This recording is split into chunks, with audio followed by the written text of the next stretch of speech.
लेकिन हैरानी की बात है, हमारे हिंदू धर्म के शीर्ष शंकराचार्य आज भी ब्रह्मा विष्णु महेश की वास्तविक स्थिति को नहीं समझ पाए हैं।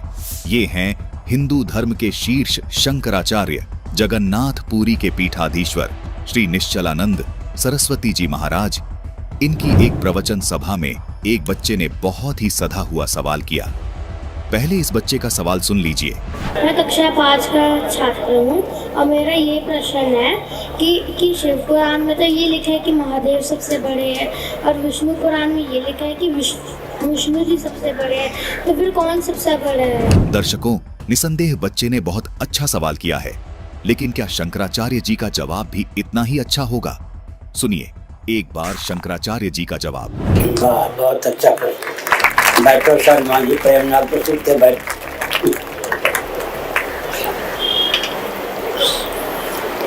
लक्षण एक होने पर वस्तु और व्यक्ति में एकत्व मान्य है। लक्षण साम्य से वस्तु साम्य के कारण वेदों में जो परमात्मा का लक्षण है वही लक्षण पौराणिक जगत में और वेदों में भी स्कंदोपनिषद आदि वेद हैं। एक ही परमात्मा सृष्टि के प्रारंभ में स्वयं को 5 रूपों में व्यक्त करते हैं। उत्पत्ति नामक कृत्य का निर्वाह करने के लिए स्वयं को हिरण्यगर्भ ब्रह्मा बना देते हैं, या हिरण्यगर्भ ब्रह्मा के रूप में व्यक्त होते हैं। स्थिति नामक कृत्य का पालन, रक्षण नामक कृत्य का निर्वाह करने के लिए वे विष्णु के रूप में, श्रीमन नारायण के रूप में स्वयं को प्रकट करते हैं। संहार नामक कृत्य का निर्वाह करने के लिए शिव के रूप में प्रकट करते हैं।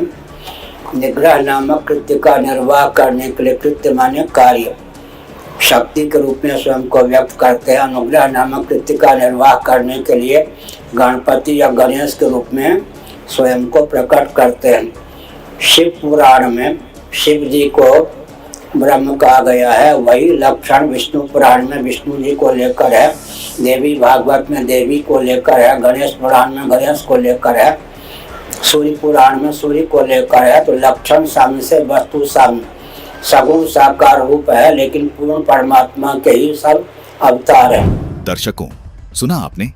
शंकराचार्य जी के जवाब को सुनकर कोई भी व्यक्ति ये नहीं बता सकता कि ब्रह्मा विष्णु व शिव में बड़ा कौन है तथा पूर्ण परमात्मा कौन है। और शायद इसीलिए आज तक हिंदू धर्म का सबसे बेबस चेहरा आज इन तस्वीरों के रूप में देखने को मिल रहा है। अगर इन शंकराचार्यों ने इस सवाल का सही जवाब दिया होता तो हर सभा में इनको इस सवाल का सामना न करना पड़ता। लेकिन दर्शकों, मायूस मत होइएगा। आज आपको प्रमाण सहित बताएंगे कि ब्रह्म पुराण में ब्रह्मा भगवान क्यों हैं, विष्णु पुराण में विष्णु भगवान क्यों है और शिव पुराण में शिव भगवान कैसे हैं। आज आपको इस पूरे रहस्य की जानकारी प्रमाण सहित दी जाएगी। सुनिए संत रामपाल जी महाराज के इस विषय पर ये विशेष सत्संग प्रवचन। जैसे ये साधक साधना करते थे, मेडिटेशन हठ योग करके समाधिस्थ होते थे, तो काल इनको भ्रमित करने के लिए किसी को तो विष्णु रूप में दर्शन दे देता, तो ऋषि महर्षि सोचते कि ये विष्णु जी देवता है, ये पूर्ण परमात्मा है, और उनको आकर पुल बांध देते कि आप ही समर्थ हो, आप ही सर्वशक्तिमान हो। मन समाधि दशा में आपके दर्शन हुए, आप खुद परमात्मा हो, आप अपने आप को छुपाए हो। तो इस बात से विष्णु जी फूल का डोना कोपा हो जाते और सोच लिया कि मैं ही भगवान हूँ। 1 ने 2 ने 10 ने 20 ने ऐसे ही कहा। फिर किसी को ये जैसे समाधिस्थ हो रहे, किसी को ब्रह्मा के रूप में दर्शन दे देता है, और वो जो थोड़ी बहुत मांगे को सिद्धि विद्धि उन्हें देकर अंतर्ध्यान हो जाता समाधि दशा में। तो वो क्या कहते थे कि हे भगवान, ये ब्रह्मा जी को कहते आप खुद पूर्ण परमात्मा हो, आप ही समर्थ हो, हमने समाधि दशा में आपका दर्शन पाए हैं, और आप ही समर्थ हो, आप अपने आप को छुपाए हुए हो, आप सृष्टि के रचनहार हो। और किसी को शिव रूप में दे देता है, तो वो सोचते हैं शिव ही सृष्टि रचने वाला है, ये छुपाए हुए हैं अपने आप को। तो इसी आधार से ब्रह्मा जी ने तन्नो सोच लिया मैं सृष्टि करता, सब मेरे से उत्पन्न हुए। और विष्णु जी ने ये सोच लिया कि मैं सब का मालिक। एक दिन ब्रह्मा जी आ गए विष्णु जी के पास। ब्रह्मा जी को देखकर विष्णु उठे नहीं, ये जान करके मैं इससे बड़ा हूँ और मैंने इसकी उत्पत्ति की है, जैसे उसने और ऋषि महर्षियों से सुन रखी थी। उधर से ब्रह्मा जी ने सोचा कि मैं इसका बाप हूँ, मैं इसका जनक हूँ और ये मेरी आदर भी नहीं कर रहा है। ब्रह्मा जी कहने लगे बेटा उठ देख मैं तेरा बाप आया हूँ। अब विष्णु जी कहें कि मैं तेरा बाप हूँ, तू तेरा जन्म मेरी नाभि कमल से हुआ है। इससे बात पर दोनों का झगड़ा हो गया। अब उन झगड़े को समाप्त करने के लिए इस काल ने, सदाशिव ने बीच में एक नूरी एक पिलर सा खड़ा कर दिया। तो ये दोनों झगड़ा था छिया दिया छोड़, उसको ढूंढने लगे उसके एंड को। कहने का भाव यह कि फिर ये शिव रूप में प्रकट हो गया।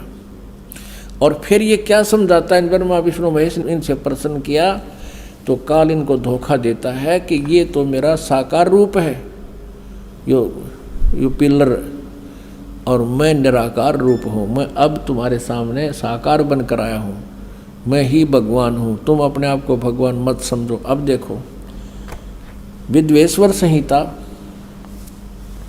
ये वही शिव पुराण गीता प्रेस गोरखपुर से प्रकाशित। और ये देखो ब्रह्मा विष्णु महेश का आपस में झगड़ा हो गया था, बीच में यो स्तंभ खड़ा कर दिया, इसको लिंग बोले, शिवलिंग। और ये अब 25 पृष्ठ पे हम दिखाते हैं। ब्रह्मा और विष्णु ने पूछा प्रभो सृष्टि आदि 5 कर्तव्यों के लक्षण क्या क्या हैं यह हम दोनों को बताइए। भगवान शिव बोले, युकाल बोला कि मेरे कर्तव्यों को समझना अत्यंत गहन है, तथापि मैं कृपा पूर्वक तुम्हें उनके विषय में बता रहा हूँ। अब यहाँ देखो, यहाँ देखिएगा 26 पृष्ठ पे संक्षिप्त शिव पुराण नीचे आते हैं। अब ये काल शिव रूप में खड़ा क्या कह रहा है, पुत्रो तुम दोनों ने तपस्या करके प्रसन्न हुए मुझ परमेश्वर से सृष्टि और सतिथि नामक 2 कृत प्राप्त किए, ये तुमको बहुत प्रिय है। अब देखो ये तो 2 तो ये हो गए ब्रह्मा और विष्णु, और फिर क्या कहता है, इसी प्रकार मेरी विभूति स्वरूप रुद्र और महेश्वर ने, यूँ मैं गलत लिखा है, 2 अन्य उत्तम कृत संहार और तिरोभाव मुझसे प्राप्त किए हैं। तो 2 तो ब्रह्मा विष्णु महेश हो गए और 2 ये रुद्र और महेश हो गए। बोलनिया 5वां ये सिद्ध हो गया कि ब्रह्मा विष्णु और रुद्र और महेश इस काल के ही पुत्र हैं। ये अपने पुत्र इस शिव को ही इन 11 रुद्रों का मुखिया बनाता है, इसलिए यही एक रुद्र रूप भी धारण करता है। वैसे वो लीला काल की ही होती है।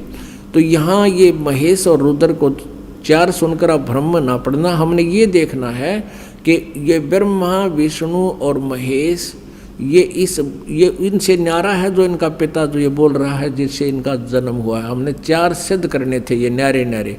तो ब्रह्मा विष्णु और महेश, रुद्र भी इन्हीं की एक अलग से इन्होंने बना रखा मुखिया, वो अलग है। तो ये ब्रह्मा विष्णु और ये महेश ये इस काल के पुत्र हैं, ये सिद्ध करना था इनका जन्म, और दुर्गा इनकी माता है। दर्शकों, संत रामपाल जी महाराज ने पवित्र शास्त्रों से ये प्रमाणित कर दिया कि ब्रह्म पुराण में ब्रह्मा जी को सर्वशक्तिमान अर्थात बड़ा क्यों बताया है, विष्णु पुराण में विष्णु जी को और शिव पुराण में शिव जी को बड़ा क्यों बताया है। संत रामपाल जी महाराज ने प्रमाणित किया है कि काल ब्रह्म ने जिन ऋषियों को समाधि दशा में ब्रह्मा रूप में दर्शन दिए, उन ऋषियों ने मान लिया कि ब्रह्मा जी ही सबके रचयिता हैं और सबसे श्रेष्ठ हैं। इनसे ही ये देवता उत्पन्न हुए हैं। फिर उन ऋषि जनों ने ब्रह्मा पुराण में ब्रह्मा जी की महिमा का गुणगान करते हुए ब्रह्मा जी को सबसे बड़ा लिख दिया। इसी प्रकार इस काल ब्रह्म ने, जो कि इन तीनों देवताओं का पिता है, उसने जिन ऋषियों को विष्णु रूप में दर्शन दिए, उन्होंने विष्णु जी को सबसे बड़ा मान लिया और विष्णु पुराण में सबका रचयिता विष्णु जी को बता दिया। इसी प्रकार जिन ऋषियों को इस काल ब्रह्म ने शिव रूप में दर्शन दिए, उन्होंने शिव को सबका रचयिता मान लिया और शिव पुराण में शिव की महिमा का गुणगान करते हुए शिव को सबसे बड़ा बता दिया। आज संत रामपाल जी महाराज ने शिव पुराण से सिद्ध कर दिया कि जिस प्रकार काल ब्रह्म ने शिव रूप में प्रकट होकर दोनों देवताओं का अर्थात ब्रह्मा और विष्णु का युद्ध रुकवाया तो सबने मान लिया कि शिव ही भगवान है, जबकि यहाँ एक शंकर और खड़े हैं और रुद्र भी वही है। इससे सिद्ध होता है कि ये काल ब्रह्म ही इन तीनों देवताओं का रूप बनाकर प्रकट होता है। दर्शकों, अगर आप ये सोच रहे हैं कि काल ब्रह्म खुद ऋषियों के सामने क्यों नहीं आ जाता, ब्रह्मा विष्णु महेश के रूप में क्यों आता है, आपकी इस शंका के समाधान के लिए संत रामपाल जी महाराज ने सृष्टि रचना नामक वीडियो में इस रहस्य को विस्तार से बताया है, जिसका लिंक हमने डिस्क्रिप्शन बॉक्स में दे दिया है। फिर भी संक्षिप्त जानकारी के लिए आपको गीता जी अध्याय 7 का श्लोक 24 व 25 देखना चाहिए। इन श्लोकों में काल ब्रह्म कहता है कि बुद्धिहीन पुरुष मेरे अनुत्तम अर्थात घटिया परम भाव को नहीं जानते। श्लोक 25 में कहा है कि मैं अपनी योग माया से छिपा रहता हूँ, सबके प्रत्यक्ष नहीं होता। दर्शकों, काल ब्रह्म द्वारा ये नियम बनाने का कारण ये है कि इस संसार में जितने भी जीव है उन सबको खाने वाला यही काल ब्रह्म है, जो गीता जी अध्याय 11 के श्लोक 32 में कहता है कि मैं काल हूँ और इस समय इन सब योद्धाओं को खाने के लिए प्रवृत्त हुआ हूँ। दर्शकों, इस बात का प्रमाण ऋग्वेद में भी मिलता है, जिसमें 2 भगवानों का जिक्र है, एक खाने वाला और एक न खाने वाला। जो खाने वाला भगवान है वो यही काल ब्रह्म है। यही काल ब्रह्म अपना उल्लू सीधा करने के लिए पुरंज में प्रवेश करके दैत्यों का नाश करता है और यही काल ब्रह्म पुरकुत्स में प्रवेश करके गंधर्वों का नाश करता है तथा उपस्थित ऋषियों को विष्णु रूप में दर्शन दे देता है, जिससे मौजूद ऋषियों को भ्रम हो जाता है कि विष्णु जी ही ये सब कार्य कर रहे हैं, जबकि पुरकुत्स के शरीर में प्रवेश करके खुद काल ब्रह्म गंधर्वों का नाश करता है। और इसी प्रकार श्री कृष्ण में प्रवेश करके गीता का ज्ञान देता है और अर्जुन को युद्ध के लिए तैयार करके करोड़ों योद्धाओं का नाश करवा देता है। दर्शकों, काल ब्रह्म जीवों को क्यों खाता है तथा काल ब्रह्म को अपनी पत्नी दुर्गा को ये वचन क्यों देना पड़ा कि आज के बाद मैं कभी किसी को दर्शन नहीं दूंगा? ये जानने के लिए डिस्क्रिप्शन बॉक्स में दी गई सृष्टि रचना के लिंक पर जाकर संत रामपाल जी महाराज द्वारा बताए गए इस रहस्य को प्रमाण सहित अवश्य देखिएगा। संत रामपाल जी महाराज ने पवित्र शास्त्रों से सिद्ध कर दिया है कि इन तीनों देवताओं में से कोई भी पूर्ण परमात्मा नहीं है, बल्कि ये तीनों तो 3 लोक में एक एक विभाग के स्वामी है। ब्रह्मा को उत्पत्ति का कार्य मिला है, विष्णु को पालन का और शिव को संहार का कार्य मिला है। ये तीनों देवता स्वर्ग लोक, पाताल लोक और पृथ्वी लोक पर एक एक विभाग के स्वामी हैं, जबकि काल के 21 ब्रह्मांड में बहुत से लोक हैं, लेकिन इन तीनों देवताओं का अधिपत्य केवल स्वर्ग लोक, पाताल लोक और पृथ्वी लोक पर ही है। वास्तव में संत रामपाल जी महाराज ने इस बच्चे के सवाल का सटीक और शास्त्र प्रमाणित जवाब दिया है। देखिए किस प्रकार ब्रह्मा और विष्णु को भी खुद के ईश होने का भ्रम हो गया था और किस प्रकार काल ब्रह्म ने उनको ये साफ किया कि आप तीनों देवता ईश नहीं हैं। ईश यानी भगवान नहीं है, अर्थात सबके धारण पोषण करने वाले नहीं हैं।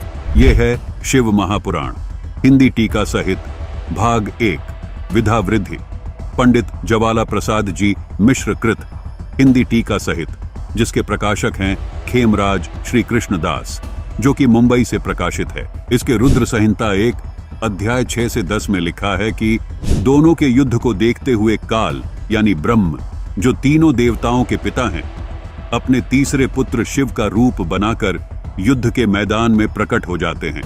तभी काल ब्रह्म शिव के रूप में उनके सामने आते हैं और कहते हैं कि अज्ञानतावश तुम दोनों ने अपने आप को भगवान मान लिया। तुम ईश नहीं हो, तुम भगवान नहीं हो। यही बताने के लिए मैं रण स्थान पर आया हूं। दर्शकों, शिव पुराण में यहाँ स्पष्ट लिखा है कि काल ब्रह्म शिव में प्रकट होकर ब्रह्मा और विष्णु को कह रहा है कि तुमने जो अज्ञानता से अपने को ईश माना, ये बड़ा अद्भुत हुआ। अर्थात तुम ईश नहीं हो, तुम भगवान नहीं हो। तुम्हारा ये भ्रम दूर करने के लिए ही मैं यहाँ रण स्थान पर प्रकट हुआ हूँ। दर्शकों, यही भ्रम हिंदू धर्म के बहुत से धर्म गुरुओं को हो रखा है, जबकि हमारे पुराण ये स्पष्ट कर रहे हैं कि ये तीनों देवता पूर्ण परमात्मा नहीं हैं, इनसे ऊपर कोई और भगवान है। दर्शकों, आइए अब आपको एक और प्रमाण दिखाते हैं जिसमें स्पष्ट होता है कि यह तीनों देव नाशवान हैं और देवी दुर्गा इनकी माता है। ये है संक्षिप्त देवी भागवत, जिसके पेज 138 पर विष्णु भगवान देवी दुर्गा से कहते हैं कि तुम शुद्ध स्वरूपा हो। यह सारा संसार तुमसे उद्भासित हो रहा है। मैं यानी विष्णु, ब्रह्मा और शंकर तुम्हारी कृपा से विद्यमान है। हमारा तो आविर्भाव यानी जन्म, तिरोभाव यानी मृत्यु हुआ करता है। केवल तुम ही नित्य हो, जगत जननी हो, प्रकृति और सनातनी देवी हो। दर्शकों, ये प्रकृति शब्द भी आप ध्यान में रखना। प्रकृति इसी दुर्गा को कहते हैं। ये हम आपको आगे चलकर गीता जी से प्रमाणित करेंगे। दर्शकों, इस लेख से ये बात स्पष्ट हुई कि तीनों देवता ब्रह्मा, विष्णु और शिव नाशवान हैं और उनकी माता देवी दुर्गा हैं। आगे भगवान शिव यानी शंकर जी देवी दुर्गा को कहते हैं कि हे देवी, यदि महाभाग विष्णु तुम ही से प्रकट हुए हैं तो उनके बाद उत्पन्न होने वाले ब्रह्मा भी तुम्हारे ही बालक हुए, तो फिर मैं तमोगुणी लीला करने वाला शंकर तुम्हारी संतान नहीं हुआ, यानी मुझे भी उत्पन्न करने वाली तुम ही हो। आगे कहते हैं कि हे देवी, इस संसार की सृष्टि, स्थिति और संहार में तुम्हारे गुण सदा समर्थ हैं। उन्हीं तीनों गुणों से उत्पन्न हम यानी ब्रह्मा, विष्णु और शंकर नियमानुसार कार्य में तत्पर रहते हैं। दर्शकों, यहां यह स्पष्ट हुआ कि ब्रह्मा, विष्णु, महेश ही तीनों गुण हैं। दर्शकों, आइए आपको एक और प्रमाण दिखाते हैं कि ब्रह्मा, विष्णु, महेश तीनों गुण हैं और दुर्गा इनकी माता है। देखिए, ये है श्रीमद् देवी भागवत, हिंदी टीका सहित, भाग 1, खेमराज श्री कृष्णदास प्रकाशन, बंबई। इसके तृतीय स्कंद के पेज नंबर 11 पर भगवान शंकर देवी दुर्गा को कहते हैं कि हे माता, यदि आप हमारे ऊपर सदा दया युक्त रहती हैं तो हमको तमोगुण किस प्रकार प्रदान किया, ब्रह्मा को रजोगुण प्रदान किया है और हरि यानी विष्णु जी को सतोगुण क्यों बना दिया। नीचे संस्कृत भी आप देख सकते हैं।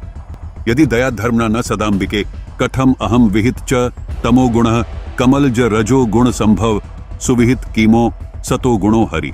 दर्शकों, यहां भगवान शंकर देवी दुर्गा से कह रहे हैं कि हे माता, आप हम पर दया रखती हैं तो आपने मुझे तमोगुण क्यों बना दिया और कमल से उत्पन्न होने वाले ब्रह्मा को रजोगुण क्यों बना दिया तथा हरि यानी विष्णु को सतोगुण क्यों बना दिया।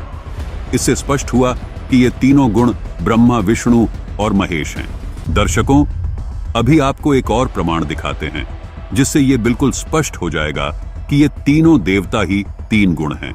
ये है संक्षिप्त मार्कंडेय पुराण, सचित्र मोटा टाइप, गीता प्रेस गोरखपुर से प्रकाशित, जिसके 131 पृष्ठ पर लिखा है कि रजोगुण प्रधान ब्रह्मा, तमोगुण प्रधान रुद्र और सतोगुण प्रधान विश्वपालक विष्णु हैं।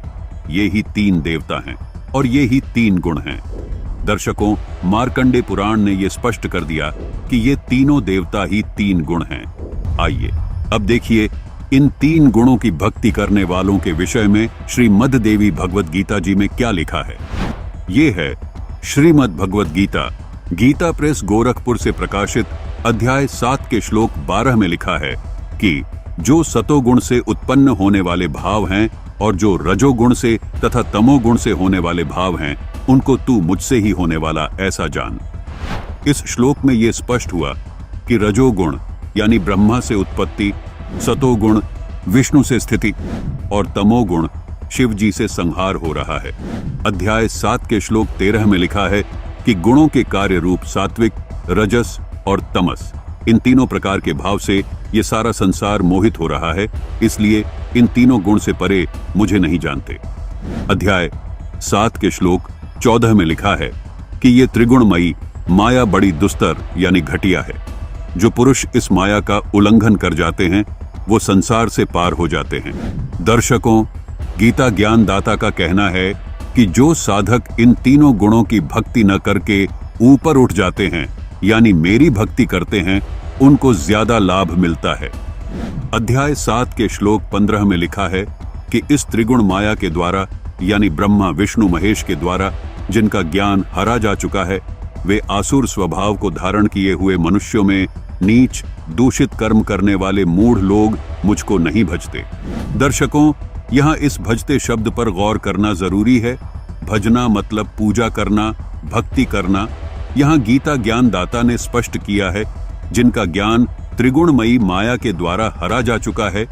यहाँ गुणों से मतलब सीधा तीनों देवताओं से है, क्योंकि गुणों को नहीं भजा जाता। यहाँ गीता ज्ञानदाता का कहना है कि जिनका ज्ञान इन त्रिगुणमयी माया के द्वारा अथवा इन तीनों देवताओं के द्वारा हरा जा चुका है, मतलब जो इन देवताओं को ही भगवान मान चुके हैं, वो असुर स्वभाव को धारण किए हुए मूढ़ यानी मूर्ख लोग मुझे भी नहीं भजते। दर्शकों, ये सिद्ध हुआ कि हमारे हिंदू धर्म के शीर्ष शंकराचार्यों को भी अपने शास्त्रों का ज्ञान नहीं है। केवल सुनी सुनाई बातों को भोली जनता के सामने सुनाकर केवल झूठी महिमा बनाए बैठे हैं। वास्तविक ज्ञान संत रामपाल जी महाराज ने अपने ही पवित्र शास्त्रों से आप सबके सामने रख दिया है। दर्शकों, ऐसा नहीं है कि आदरणीय शंकराचार्य जी पुराणों को नहीं मानते। हिंदू धर्म में प्रत्येक व्यक्ति और स्वयं शंकराचार्य जी भी पुराणों को परम सत्य मानते हैं। देखिए, शंकराचार्य जी स्वयं इस बात की पुष्टि कर रहे हैं। तो शंकराचार्य जी क्या पुराणों को भी सत्य मानते हैं? परम सत्य। आप जी पुराणों को भी सत्य मानते हैं? मानते हैं। क्या आप जी पुराणों को सत्य मानते हैं? सत्य ही है। क्या आप पुराणों को भी सत्य मानते हैं? नहीं, पुराण सत्य है। पुराण को हम कैसा सत्य माने? हमारे लिए पुराण सत्य ही है। दर्शकों, यदि पुराण परम सत्य हैं और पुराणों में ब्रह्मा विष्णु महेश के पिता सदाशिव अर्थात काल ब्रह्म है और इनकी माता देवी दुर्गा जी हैं, तो फिर शंकराचार्य जी जो ज्ञान इस बच्चे को दे रहे हैं वो क्या है? दर्शकों, आखिर समाज के सामने ब्रह्मा विष्णु महेश को सर्वशक्तिमान बताकर भ्रमित क्यों किया जा रहा है? तीनों देवताओं को एक ही तत्व बताकर बार बार झूठ बोला जाता है, जबकि ब्रह्मा विष्णु महेश तीन देवता हैं और तीनों देवी दुर्गा और काल ब्रह्म के पुत्र हैं।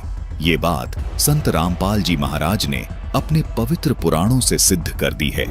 लेकिन ये तमाम धर्मगुरु शास्त्र विरुद्ध ज्ञान देकर समाज को सर्व सुखों से और पूर्ण मोक्ष से वंचित कर रहे हैं। आज संत रामपाल जी महाराज के अतिरिक्त इस धरती पर कोई पूर्ण संत नहीं है। इतना अद्भुत और गूढ़ ज्ञान जो हमारे ही पवित्र शास्त्रों में छुपा था, उसको केवल संत रामपाल जी महाराज ने ही भक्त समाज को बताया और समझाया है। दर्शकों, रामचरितमानस, शिव पुराण, देवी भागवत पुराण, मार्कंडे पुराण तथा श्रीमद् भगवत गीता जी से ये स्पष्ट हो गया कि ब्रह्मा विष्णु महेश ये तीनों काल ब्रह्म और देवी दुर्गा के पुत्र हैं, लेकिन आत्मा रूप में सबकी उत्पत्ति पूर्ण परमात्मा से हुई है। देवी दुर्गा और काल की उत्पत्ति भी आत्मा रूप में पूर्ण परमात्मा से ही हुई है।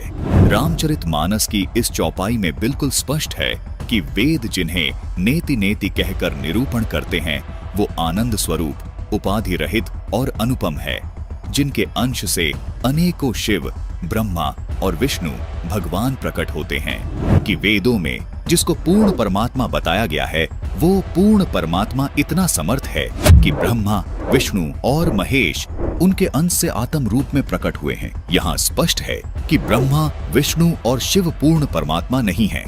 जिसके अंश से ये तीनों देवता उत्पन्न होते हैं वो पूर्ण परमात्मा है।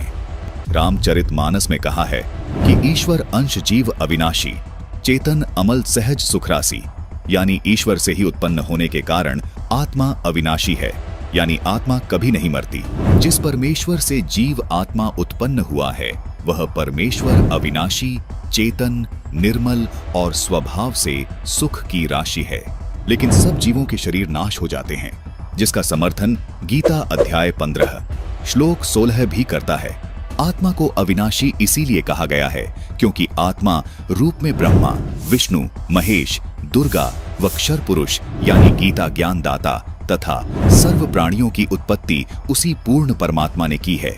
इसलिए रामचरितमानस में लिखा है कि अनेकों ब्रह्मा, विष्णु, महेश उस सच्चिदानंद ब्रह्म से आत्मा रूप में उत्पन्न होते हैं। जिस परमात्मा से सभी प्राणी आत्मा रूप में उत्पन्न हुए हैं उस परमात्मा को गीता अध्याय 15 श्लोक 17 में उत्तम पुरुष कहा गया है।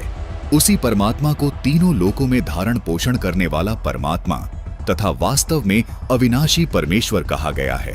गीता अध्याय 4 श्लोक 5 और 9 में तथा गीता जी अध्याय 2 श्लोक 12 में तथा गीता अध्याय 10 श्लोक 2 में गीता ज्ञानदाता यानी क्षर पुरुष ने अपने आप को नाशवान कहा है तथा स्वीकार किया है कि अर्जुन मेरे और तेरे बहुत जन्म हो चुके हैं, उनको तू नहीं जानता, मैं जानता हूँ।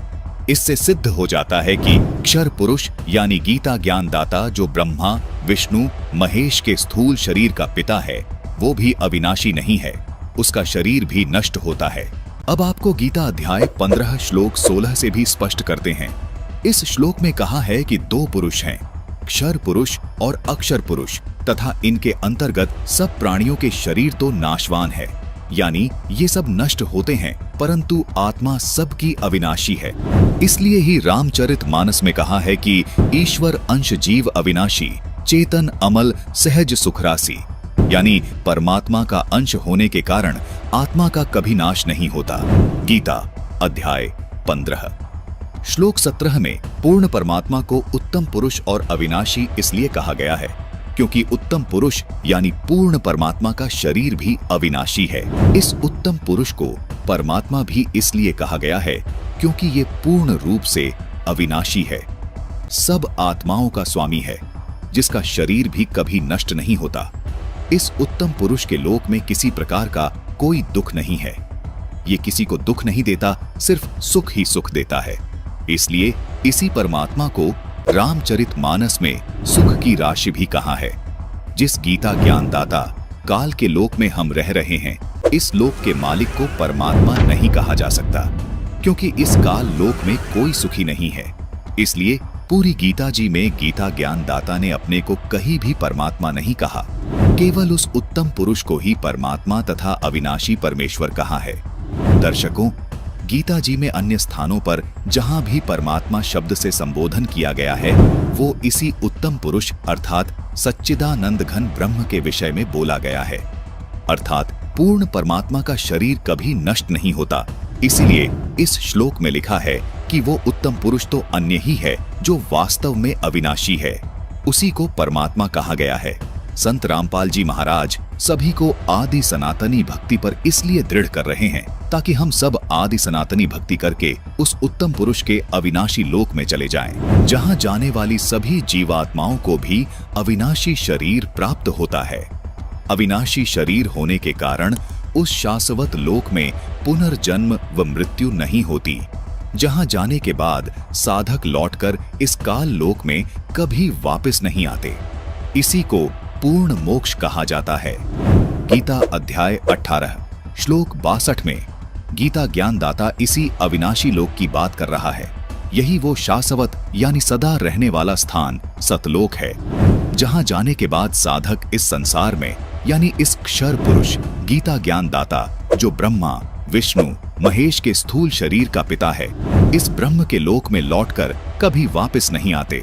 उस सनातन परम धाम यानी सतलोक में जाने के बाद ही आत्मा को अविनाशी शरीर प्राप्त होता है, जिस शरीर का कभी नाश नहीं होता। उस परम धाम यानी सतलोक में वृद्ध अवस्था नहीं होती, वहां शरीर सदा ही युवा रहता है, किसी के शरीर की मृत्यु नहीं होती, वहां आत्मा को हमेशा के लिए अमर शरीर प्राप्त होता है। इसी को पूर्ण मोक्ष कहते हैं। क्योंकि गीता ज्ञानदाता ने गीता अध्याय 18 के श्लोक 62 में कहा है कि हे अर्जुन, तू सर्वभाव से उस परमात्मा की शरण में जा, उस परमात्मा की कृपया से तू परम शांति और सनातन परम धाम को प्राप्त होगा। फिर गीता अध्याय 15 के श्लोक 4 में कहा है कि तत्वदर्शी संत से तत्व ज्ञान प्राप्त करने के पश्चात परमेश्वर के उस परम पद की खोज करनी चाहिए, जहां जाने के बाद साधक लौटकर संसार में कभी वापस नहीं आते, अर्थात उनका पूर्ण मोक्ष हो जाता है। दर्शकों, वो सनातन परम धाम यही सतलोक है, जिसको संत रामपाल जी महाराज ने सृष्टि रचना नामक वीडियो में बहुत ही विस्तार से समझाया है। इस वीडियो का लिंक हमने डिस्क्रिप्शन बॉक्स में दे दिया है। जबकि तथाकथित धर्मगुरु इन्हीं तीनों देवताओं को पूर्ण परमात्मा बताकर भक्त समाज को गलत भक्ति बता रहे हैं।